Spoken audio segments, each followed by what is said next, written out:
Thanks for checking out this movie review video. This is for the 1989 giallo film Arabella Black Angel. Now, this film is in the Vinegar Syndrome Forgotten Gialli Volume 4. I have done reviews on all the films from Volumes 1, 2, and 3. I own 1 and 2.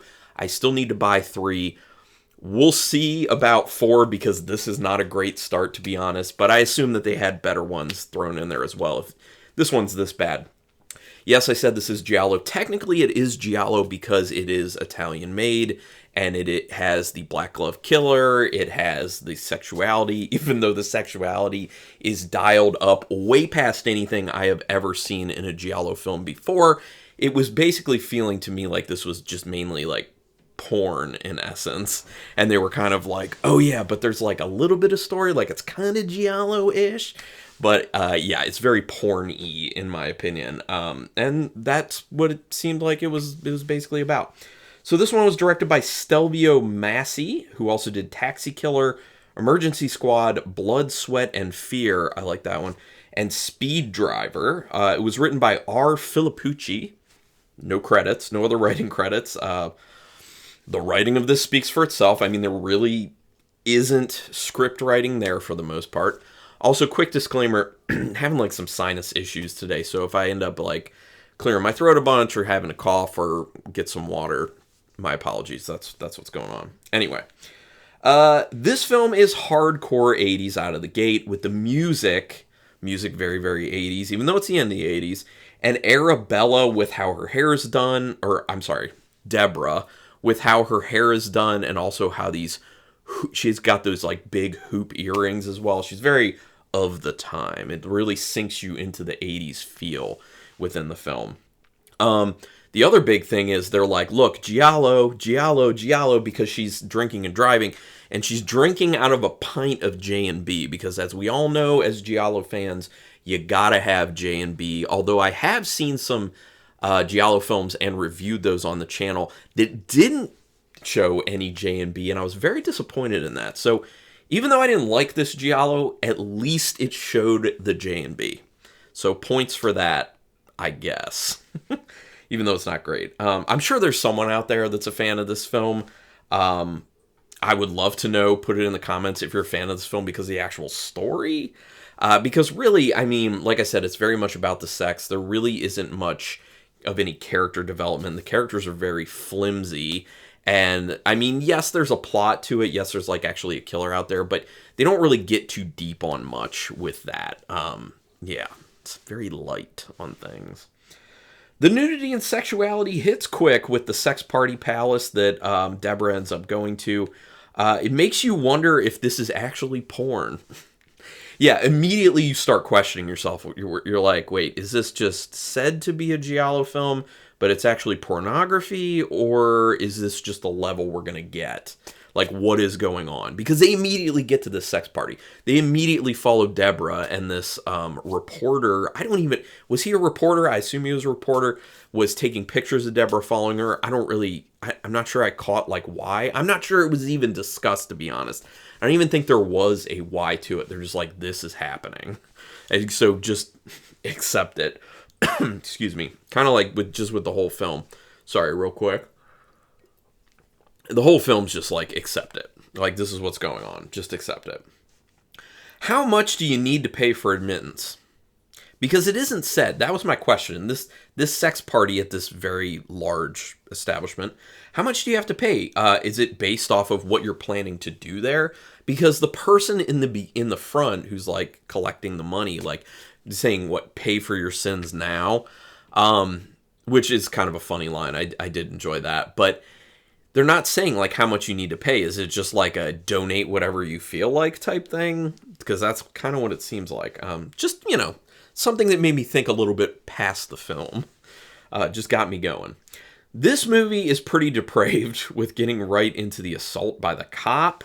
Yeah, you first heap on all the sexuality, which, by the way, I believe that everything you were seeing in that sex palace, like I'll call it, I think all of that was supposed to be, like, shocking and, like, out of the ordinary. Because you have to consider, this is 1989, making this film now and having it play out the way it does, people would just be like, yeah, I mean, there's sexual stuff, whatever.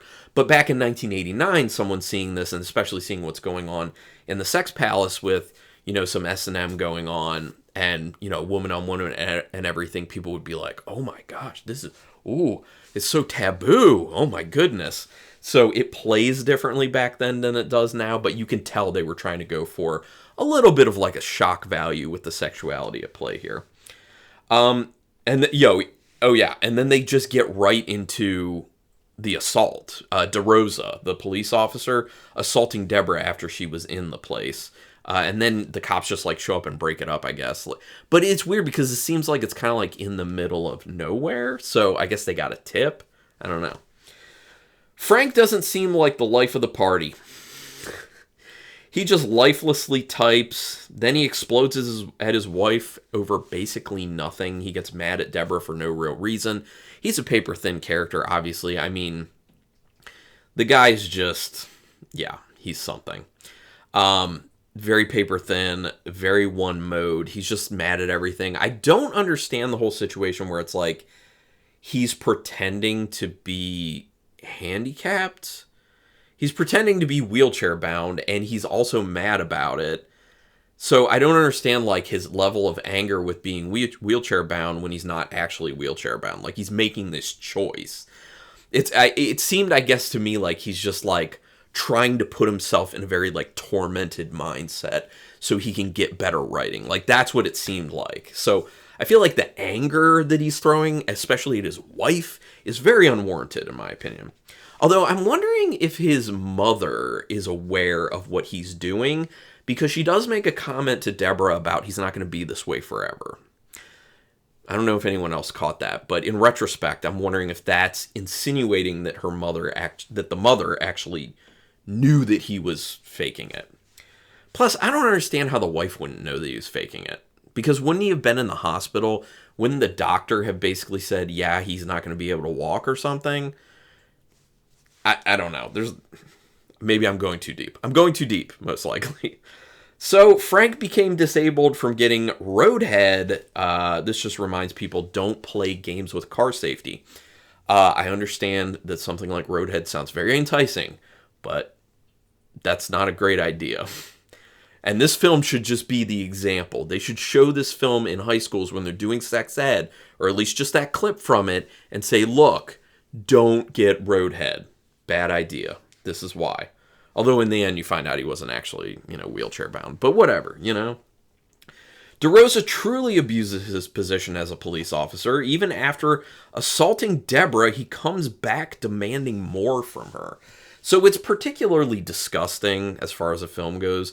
He assaults her, then he goes to her house, and then he's just like, I need more last night. Like, he literally says, like, I'm looking for more last night. And he's not even trying to be discreet about it. He's like, he doesn't know who else is there. He doesn't even ask if anyone else is there. He's starting to, like, get sexual with her, like, out in plain view at her house.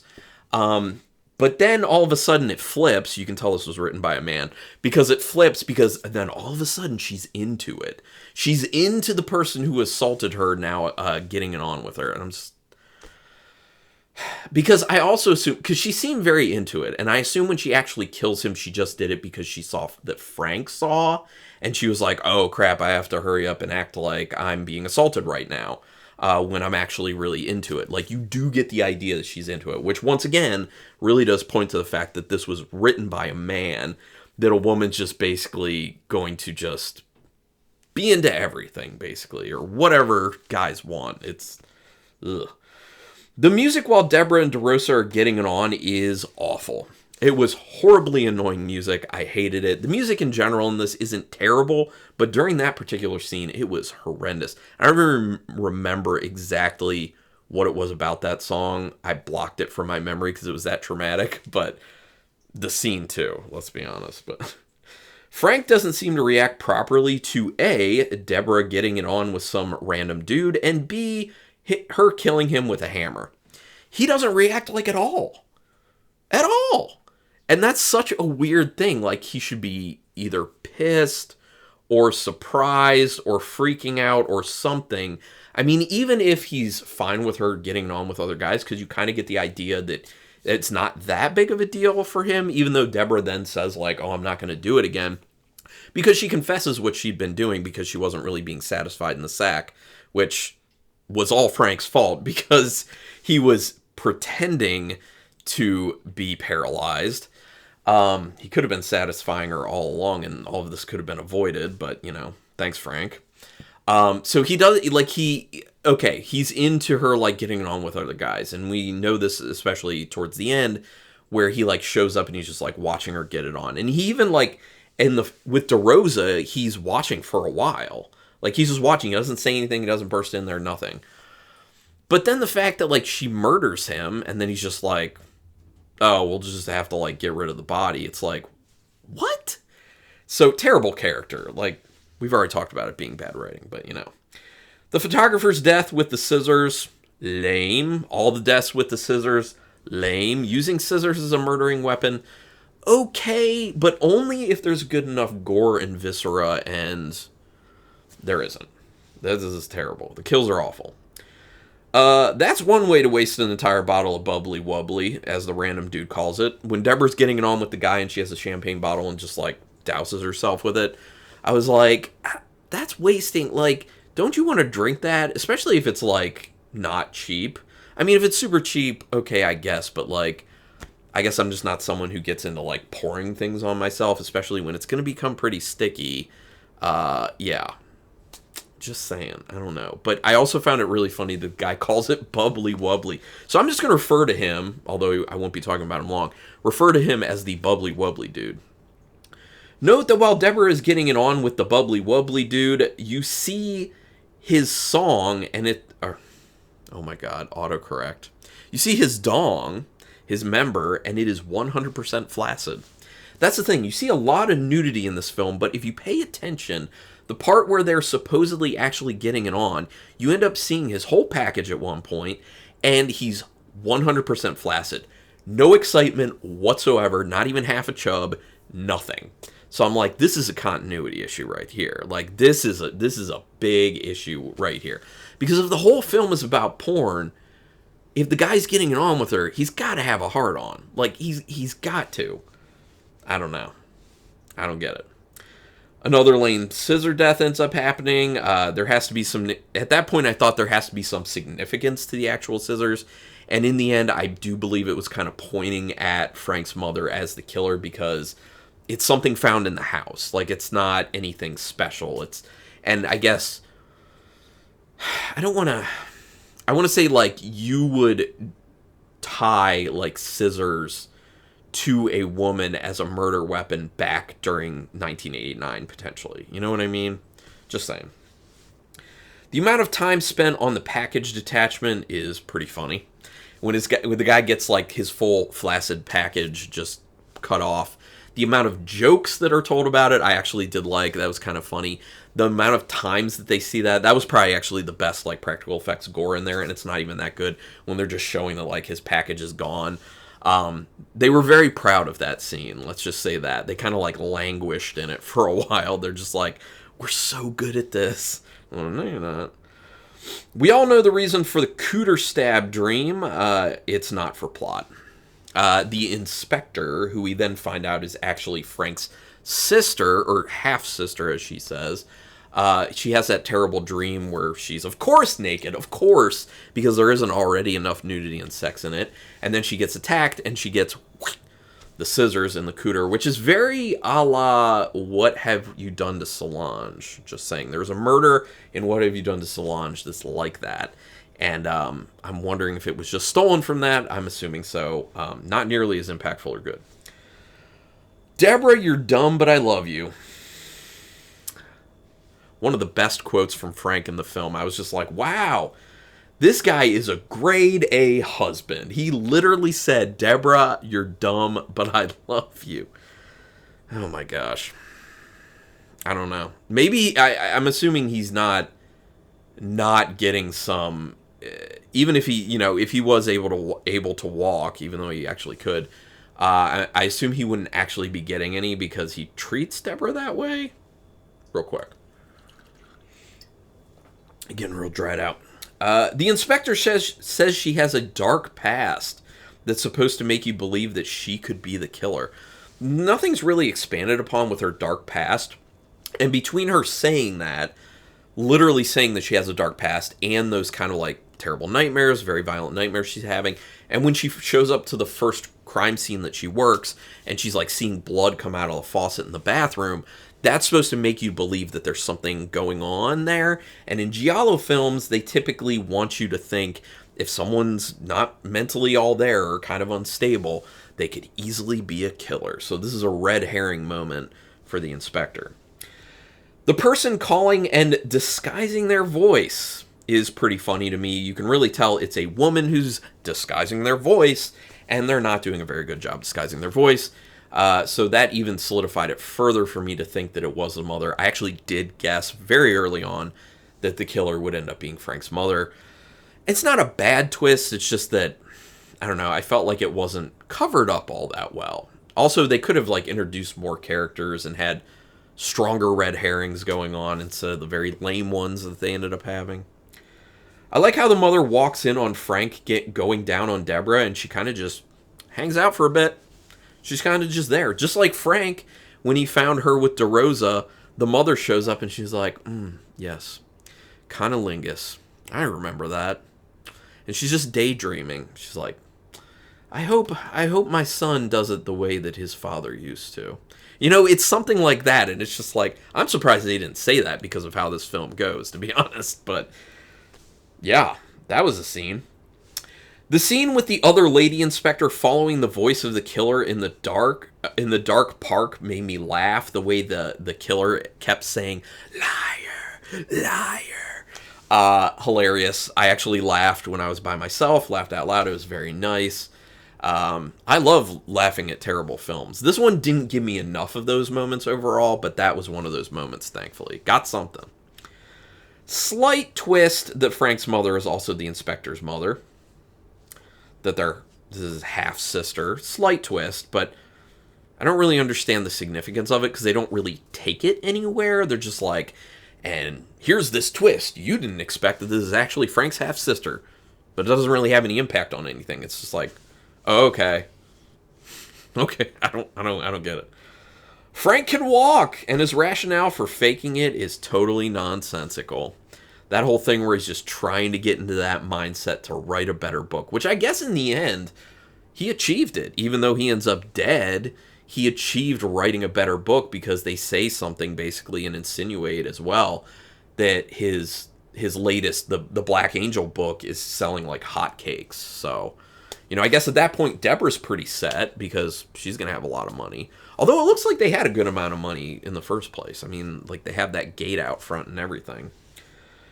Pretty obvious that Frank's mother was the killer all along, and it sucks when she kills her own son. She didn't have to. I mean, she did.